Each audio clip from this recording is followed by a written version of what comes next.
Okay, I think this is about where I left off.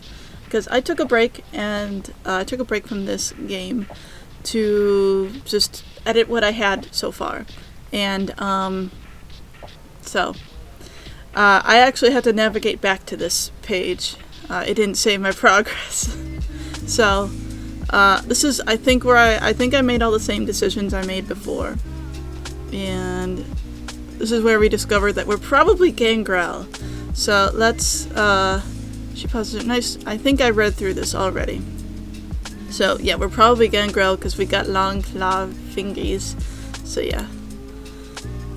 You tell her it was nice meeting her too. She seems to smile the tiniest bit, but it doesn't reach her eyes. She nods to you and turns, exiting the room, leaving you to unpack. You decide to settle in. You unpack your things, putting your clothes in a pile and on the table, or in a pile on the table, not on the floor, on the table. I thought it was on the floor. And making food for Taquito. It's pretty simple. You just make some crusted gecko diet with some water until it makes an applesauce-like substance, then put it in a cup in his vivarium. You spray his tank for some humidity and close it, telling the little guy you'll be back. Venus said that meeting with Amir should be over by now, so you head out of your room and nod at her on your way out of the bedbug. You approach the convenience store. Heartwarm convenience store. It's so small, but it seems like the most recently updated place here, reminding you more of an 812 shop rather than a secret blood harvesting front. 812? You mean 7? Okay, inflationary language, 7-Eleven, yeah. You see Flash standing out the front and go to say hi, but he doesn't look happy. In fact, he kind of looks stressed out. No, annoyed. Otherwise cheerful guy scowling while waiting outside like someone's puppy. Who gives? Hey, buddy! What's wrong?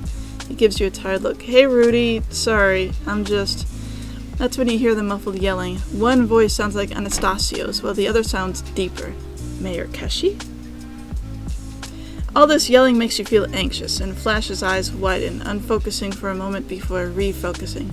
He reaches over and lightly guides you with his hands to move to the side, and before you can ask what he's doing, the yelling gets louder and Anastasios bursts out. Oh, you'd like that, wouldn't you? Oh yeah, that sounds bad. You and Flash stand there awkwardly as he turns, arms crossed at someone inside the store. Anastasios, for fuck's sake, you! Keshi steps out, pausing his words as he sees you. You look up at the mayor, right? He's Gangrel, so he, of course he has a teeth because he's vampire, but he's also Gangrel like you. He's a young guy, probably physically only a few years older than you, tops. He wears a big fluffy parka that does little to conceal the fact that he's built like a brick house. For some reason, his fangs are replaced with some kind of gold. Wait, do you have vampire teeth? I'm pretty sure we do. I mean, we use them to eat a cow, so yeah. Whoa, haha, hey, you're Rudy, right? He makes the most awkward expression, rubbing the back of his neck. Oh man, oh, sorry, hey, Anastasios. He looks to the sheriff, who's just crossing his arms and tapping his foot. Let's chat later. Come on, Rudy. Let's do the vampire stuff. Let's totally do vampire stuff, bruh. He puts his big mitt on your shoulder and gently ushers you inside, leaving the others behind. I mean, we gotta go with them. So, Keshi looks nervous, but he quickly relaxes with a deep, wholly unnecessary breath. He looks down at you with a normal smile rather than a forced one. I'm Keshi. Everyone calls me Mayor Gunchiov, but that's, like, really formal, so don't fret about it, okay? He holds out a hand to shake, and you do, and it feels like he shakes your whole body. Oh, hey, look at that. He looks down at your clawed hands. You must be able to use protein. Vina told me about this. Really? Oh, that rocks. That totally rocks. Keshi rolls his shoulders, looking around to check once more that nobody's around. Lucky for him, despite the 24/7 nature of the shop, the only other person here right now is a very tired-looking cashier. They must be in on the blood scheme. You ask Keshi what he needs you to do, and his brows raise again. They're thick like potato slices. Oh yeah, let me level with you, Rudy. That raid that Flash saw has been putting all of us on the end of our ropes. And, well, that fight I had with the sheriff. Let's go to the back. Keshi walks off to the back of the store. You follow him, curious. And he leans against a little desk in the grayest room imaginable, save for one of those "Hang in there" kitty posters on the wall. Wait, this one's a puppy? Cool. Anastasio said that to maintain the masquerade, the ghouls, that's what we call our human helping hands, need to work as if nothing's happening. If we closed up shop all over, that would seem pretty off and pretty sus. And we'd lose money. We don't want to farm blood for the Camarilla. Oh, we don't just farm blood for the Camarilla. After all, they need cash to run their operations and keep us all, under the radar. Oh, well, that's evil. You must have a surprised expression because Keshi just grins sheepishly. Yeah, I know. But honestly, I think the sheriff doesn't actually believe it's right either. He's just, Keshi sighs, following the prince's orders. So what I'm thinking is we put the ghouls in trucks 2 days before and drop them up in Raleigh. They can drive during the day so Sabat can't get them. Are the Sabats after the ghouls? That's right, they would be. They would be after the ghouls. They're after humans just in general, and the ghouls would probably be good targets for them. Okay, yeah, so here's the thing is, we gotta do this sort of off the books, meaning it's just you and me, alright?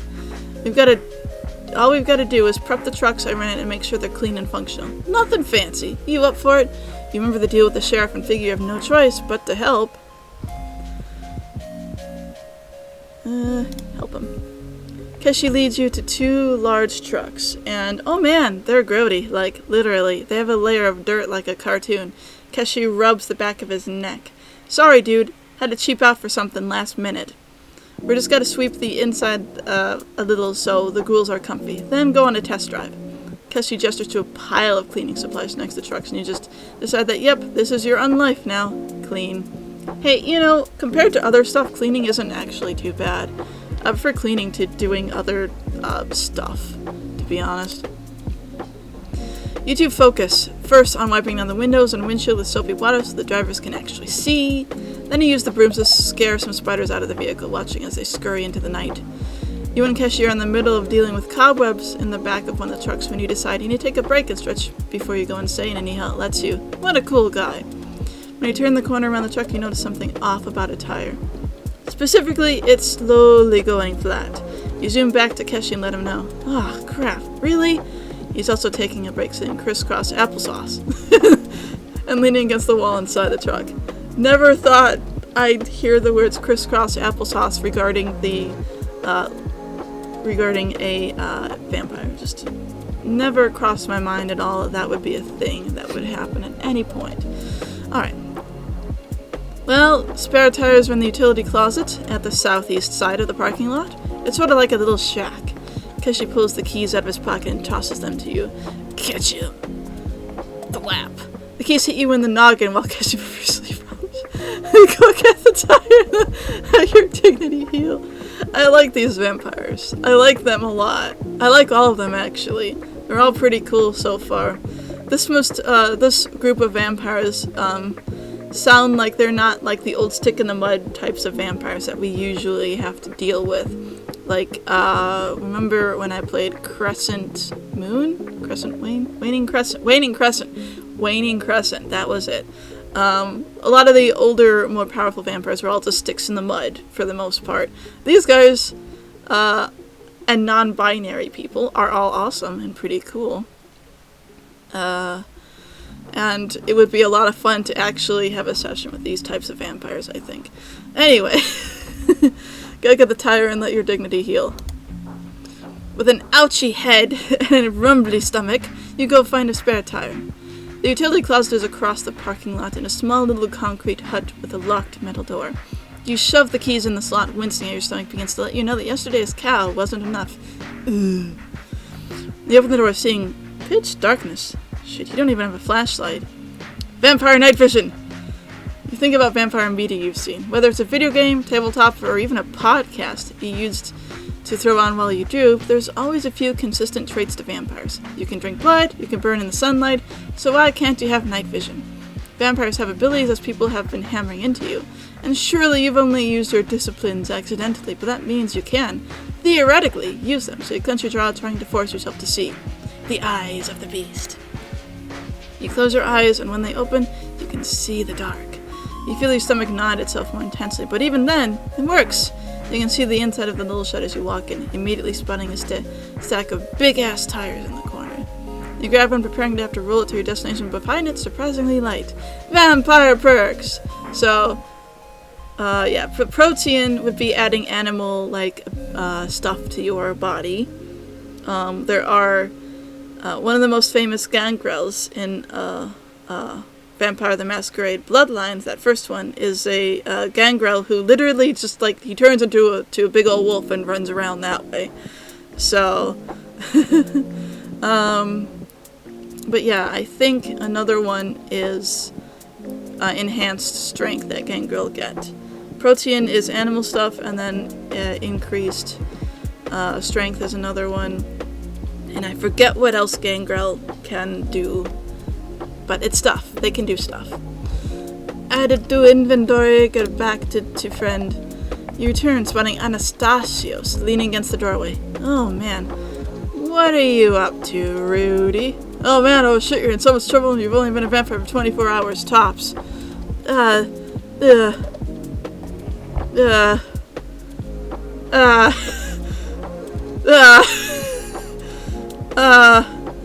Sorry. Anastasios doesn't seem dumb, and it's not like they can hide two large trucks very well. Besides, Keshi said that Anastasios is just following orders, so maybe he'll understand. You tell him that you and Keshi are preparing trucks for the ghouls, and you two want to get them out of town 2 days before the attack. You study the face nervously as he takes in the information, pressing his lips together in a thin line. Then he smiles almost fondly. Leave it to Keshi to choose kindly so recklessly. He tucks some hair behind his ear, then spots your probably surprised expression. What are you gawking at me for? Go help your superior, neonate. And do not speak of my kindness to anyone. I'll slash your effing tires. Okay, please don't do that. I just got them, and I used my animal eyes. As he barks at you, you zoom past him before he makes good on his promises, heading straight to Keshi's truck. Go back to Keshi for real, though. It's real. Smells wide at you as you hand him the tire. Thanks, man. See anything freaky over there? You look like you've seen a ghost. He then gets a better look at you. Oh, looks like you figured out night vision. Nice. I also told Anastasios what we were doing. Sorry, buddy. Spill the beans immediately. You tell Keshi Anastasios caught you and you told him what you were up to. Keshi makes an alarmed expression, but before he can say a word, you assure him that Anastasios said he won't stop you too as long as you keep this to yourselves for now. What? That's... Keshi paused, taking this information in. Then he smiles fondly. Thanks for letting me know, little buddy. It's getting early. Instead of getting late, it's getting early. So let's throw that tire on and get to sleep. He taps your hand on your back, nearly knocking you over. Finish up. You and Keshi finish up. He shows you how to change the tire, then you go your separate ways. He heads to the convenience store. Does he sleep there? You go to the bed bug, then immediately yelp, covering your eyes with the bright lights. Shit. Night vision. When it isn't dark, effing hurts. You will yourself to turn off, then see you're being stared at by some mortal truckers who are up before the sun, and you tell them you're fine, just hungover.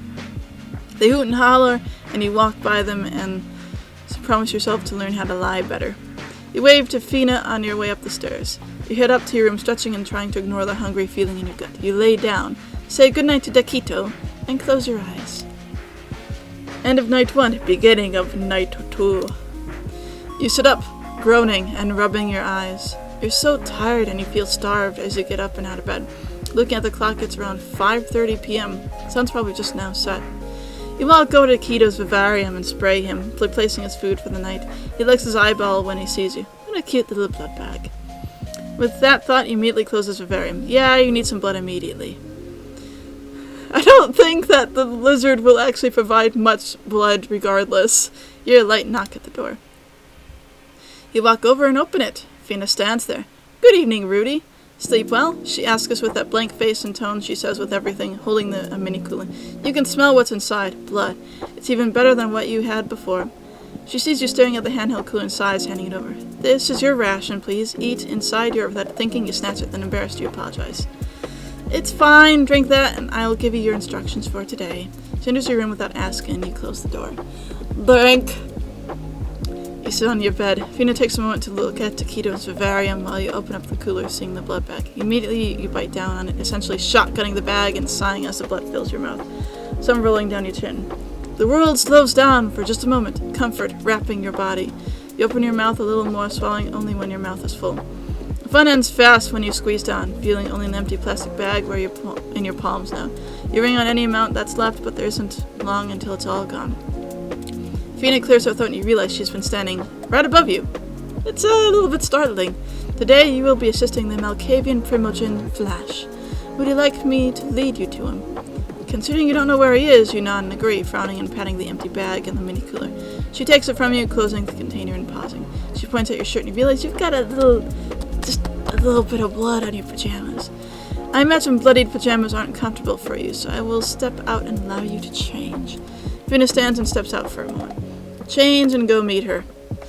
You tell her in hushed tones when you are away from truckers that you figured out a new technique last night. She nods, but a trucker you pass takes that as an innuendo and whistles. You two ignore that. You're gaining a solid understanding of it quickly. If you like later tonight, I can help you further. A different trucker whistles. Ignoring them, you nod, smiling and saying that would help out a lot. You find yourself more used to Fina's formality. You get the sense that her stiltedness is just who she is, not her being mean or dismissive. You get that. She leads you to a door, and when she opens it, it's to a stairway leading down into the basement.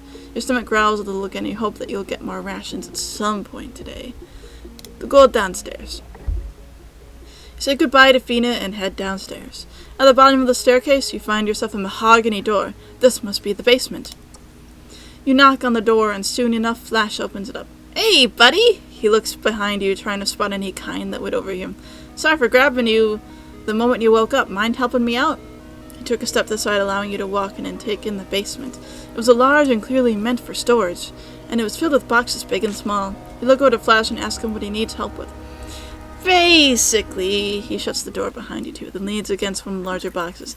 I'm not much of a fighter, so I'm going to be heading down here during the Sabbat attack. You're going to help me unpack my things. Sorry, today's going to be a bore. You ask if all those boxes are his stuff, and he shakes his head. Not all, but a lot. Well, this is your unlife now. There's a mini fridge filled with blood. You don't raid his stash out of politeness, and a small casket that the two of you handle with ease. Vampire strength. Rocks! For him to sleep in, then a box of clothes that he asks you to organize into a small chest he bought. It's a lot, but you'll take a moment of normality over squirrel-eating iguanas any day. So, cool cat. Flash pulls out his blankets from another box, throwing them in his casket. How's this whole thing going for you, doing all these solids, I mean? It's going good. You get along decently with everyone so far, and you haven't had your unlife threatened in some time, so that's something. Hey, that's great for a fledgling. Flash lets down on the casket. Something eats at you a little, and you fidget with the edge of your flannel. You tell him that you're not sure how much help you'll truly be when the raid happens. You don't know a thing about fighting, and you've only barely figured out disciplines. You admit you haven't figured out how to put your claws away yet. Well, the claw thing is something Fina can help with. She doesn't mention it to everyone, but she's a protean savant. She's only been embraced for a little bit, and she's already figured out how to turn into a fish. Wait, a fish? A fish? I'm so used to just thinking of, like, Gangrel as, like, you know, basically, vampires that wanted to be werewolves, that, like, I forget that there's other animals that they might attach to or be closer with. Like, I remember one that that liked rats a lot and talked with rats and that sort of thing. So, a fish, it must be a big fish, though. Like a shark. I wonder if she turns into a shark. That'd be cool. Anyway, wait, a fish. Well, listen, when fighting, you can't really help much, honestly. You're right, so just try and focus on keeping everyone around you happy and healthy, alright? These vampires can't help keep you safe if they're tired or stressed all the time. You feel me? You feel him, as in, like, you nod and ask what he's saying. You don't actually touch him, because that would be weird. Ask if he thinks you're doing a good job. You ask him if you're doing a good job so far, and Flash smiles at you. Yeah, man, from what I've seen, Flash pauses and laughs nervously. From what I've heard, you're doing okay. From what he's seen. Because he's clairvoyant. Yeah, because he's clairvoyant. You'll never get used to clairvoyant, so you decide not to think about the implications and just thank him. It's cool, man. Just, be careful, alright? Make good choices. Keep people's feelings in mind, alright? We gotta make sure that future I envisioned doesn't happen. Oh! He envisioned a bad one. That sucks. You ask him Flash what his vision was of specifically. Oh yeah, I guess I was sort of vague when I told you. Hold on. Flash speeds over to a box you haven't opened yet. It's long and rectangular with some kind of plank. When he opens it, he lifts up a yellow synth keyboard. So, he pulls out the legs of the thing, setting it up so the keyboard was high enough for him to play. My visions are kind of abstract and random as F. So I found the best way to show him off is to play a little jam. That okay, cool cat? Well, yes, of course. Flash bang out his tunes. Flash plugs his instrument in, then cracks his knuckles. He clicks some buttons and some backing tracks come out of his amps. He starts pressing keys like an expert and you realize that this powerful, ancient vampire's prophetic tune is full-on, old-school, 21st century schizoid prog rock. It winds up slowly, but it's quickly loud and chaotic, with Flash's hands going all over the board. He's really into it, eyes closed like he's playing this 1,000 times. You realize that you've sat down, intimidated as the trumpet track goes quieter, then fades off almost menacingly. Guitarists screech and yell, and the lead guitar going into the light highs of its tune while the brass guitar played it steady, playing lower and supporting the whole beat. Oh, these colors! These colors represent the characters. I see. Yellow is Flash. Red, I don't know. Fina is blue, though. Intimidated as the trumpet goes quieter, then fades off menacingly. So, she will...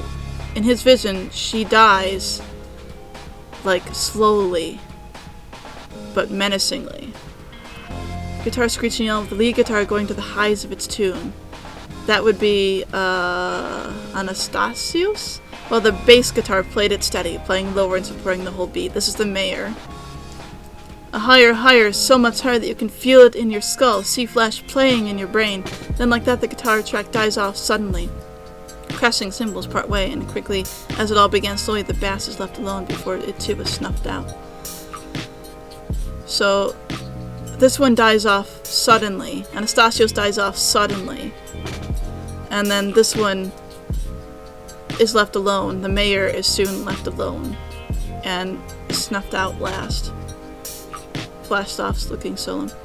If we don't do something. You speak for him because you get it now. Trucks stop. People will be slaughtered, won't they? He nods, sitting down and gripping his head. You sit down next to Flash, putting a hand on his back carefully. It's fine. I'm fine, cool cat. Just, you know.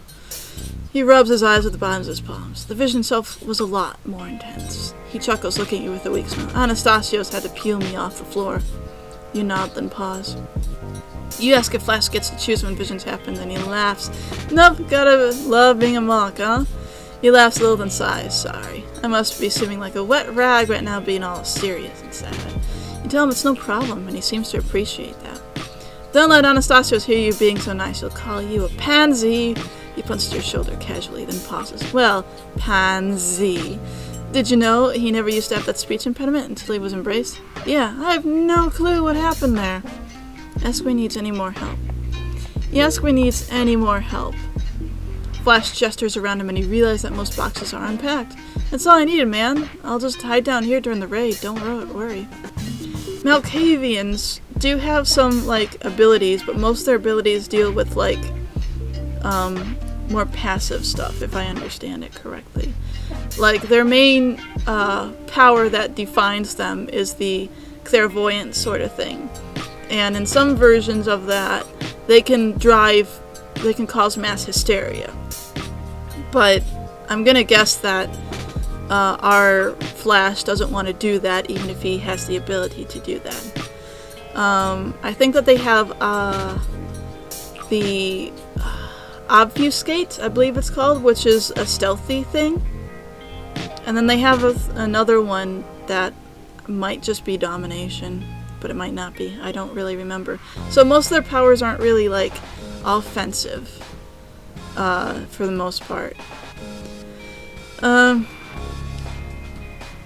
That's all I need, man. You can shoot build and you find yourself smiling back as you stand. You tell him you'll go see what the others need help with then, and Flash stops you.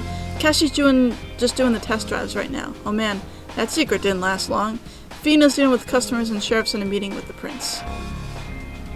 Flash stood up, walking over and opening the mini fridge before taking a blood bag out, then pouring it into an empty can of gamer fluid. You suppose for normalcy. He turns and hands it to you. Let's veg for a while. Veg out. You chug some gamer fluid while Flash turns on some jams. More prog rock of the Red Emperor variety. I don't know what any of that means, unfortunately. He lays on the floor on his back, staring up at the ceiling, and you join him. You and Flash veg out for a few hours. Alright. After some time, you get up. You tell Flash you ought to head out, and he waves, saying bye while you head back upstairs. You are no longer a veg, just a fruit. I'm glad you didn't say that one out loud. Enter the lobby once more. It's later at night, and you stand in the lobby of the bedbug. There's a lot of kind in here, with how late it is. You have some free time, so what now, Rudy? What will they do? Go see if Fina's busy. You go up to the girl at the front desk. She's an older woman, and you ask if she's seen Miss Pasternak anywhere. She tells you that Fina's in the break room, which is just behind the desk. She seems to know you are a vampire, because she lets you walk right through the employee-only area. Inside, you spot Fina. She was drinking animal blood from a bag with a straw. She's kind of holding it in the juice box. She looks up at you. Oh, evening. She then drinks the last of the blood before trick-shotting the bag into the bin without looking. Until that was sick as F, and she says she knows. Do you need anything? Protein assistance! You ask Fina for more help with protein. She nods. Of course. Aside from accidentally summoning claws, what have you accomplished? You tell her that you figured out night vision, and she nods again, thinking, that's a good start. She stands, rolling her shoulders. For summoning claws on purpose, well, it's a similar principle. Summoning? You check your hands and, oh, the claws have disappeared at some point. You must have sheathed them subconsciously. Maybe when you're vegging out with Flash? Hold out your hands. She holds hers out as well, and you mimic her, and she closes her eyes. Imagine all the blood in your body flowing to your fingertips. Then release. She says that, and like that, she flexes her hands, revealing long, sharp claws. It's truly that simple, even as you get more complicated. She flexes her fingers again, and the webbing grows between them like that of a fish. God, that's so cool! Someone claws. You imagine blood flowing into your hands. You close your eyes and jerk your fingers, feeling your nails distend. You open your eyes and view your claws, feeling yourself get hungrier. You thank Vina for the help and ask her if she can show you anything else, and she nods. Of course! We have quite a few hours until the sun comes up, so let's make the most of it. Train! You can now reliably sheath and unsheath your claws. Sure, that was all you were able to figure out, and Fina says that you're okay for now. She tells you that maybe when things have settled down, she can try and help you discover your other disciplines, and you agree. Wondering what clan you could be and feeling pretty good about the future, you head back to your room. Say good morning to Taquito and head to bed. Well, I thought protein was pretty much only gangrel. I could be wrong. I think there might be, some lesser-known clans out there in which it's possible that, protein is known by more than just gangrel. But that's, the thing that gangrel is known for, I think. Anyway. Yeah. End of night 2, beginning of night 3.